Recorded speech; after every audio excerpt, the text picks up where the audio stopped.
Right,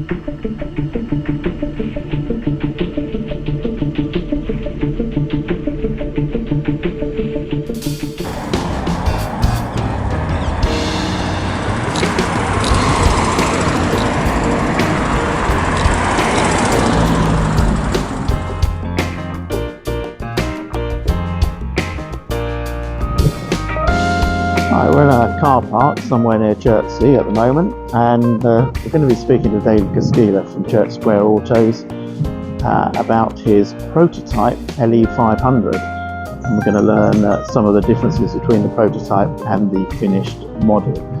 Hi there, David. Hi, Tim. So we've got a prototype LE500 here. What are the actual differences then between this and an ordinary LE500? This is a Rover MG bodyshelled car made by Mayflower, unlike the actual factory-made cars that were made in China that are Chinese. This is an English car made at Longbridge. Other features that stand out to be an MG Rover items: we have the interior with the MG Rover seats rather than, again, Chinese. The majority of the car is a Longbridge built car with then the Chinese items added to it and changed it, making it into the LE500. Few minor differences. Interesting across the front here. Normally it's textured. For some reason it's not in this. What they were trying to do by that, not really sure. We have that here, and also have it just up on top of the windscreen. So they're probably experimenting with different plastics on there. But they've still got the texture down the side, so that was a bit interesting. We don't see that smooth plastic really on any other model, do we? No, it's not on anything. Nothing else. It's always that sort of slightly textured, which when you see on the doors there probably quite easily. But yeah, we don't really see this shiny plastic, so I guess that was an experiment. They were trying to do something a bit different with it. I think so, yeah. Deciding which way to go with it. Yeah.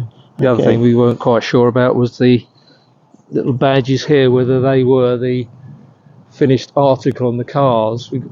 We got to check into it a bit more, but a couple of people have said they think they were thicker and slightly different, which really makes sense. This was made years before the actual production line started on the cars, so they could easily change the design or the manufacturer. So do we know how much time there was before? Well, this was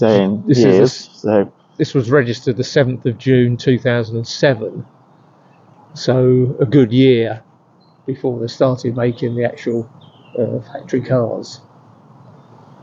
So the first one coming out, was it September? I think the first one was registered September 2008. Right. So this is actually a Rover prototype as opposed to a SAIC. Yes. Or MG Motor UK one. Yes. So how do we know that's a Rover one then?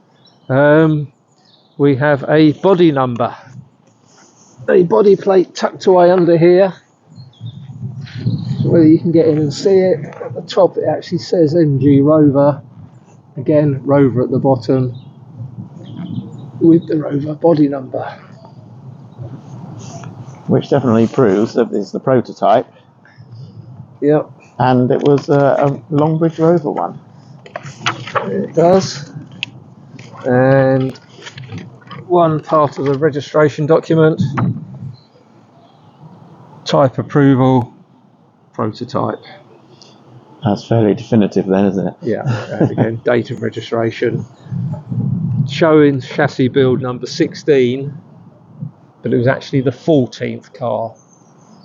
Not quite sure why the numbering's out, but... So do we know how many prototypes there were then? There were 7. 7 of them? 7. And how many exist? I know of 2.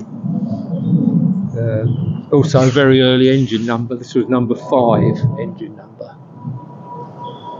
So the engine on this is the K series still? No, it is an N series. It is an N series? N series engine is the 5th one made. So all those items are LE500.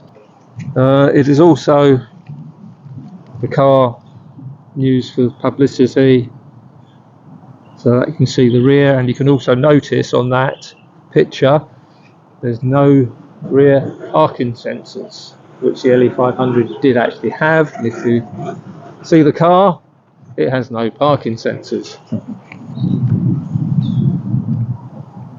The interior shots for the LE again were taken from this car.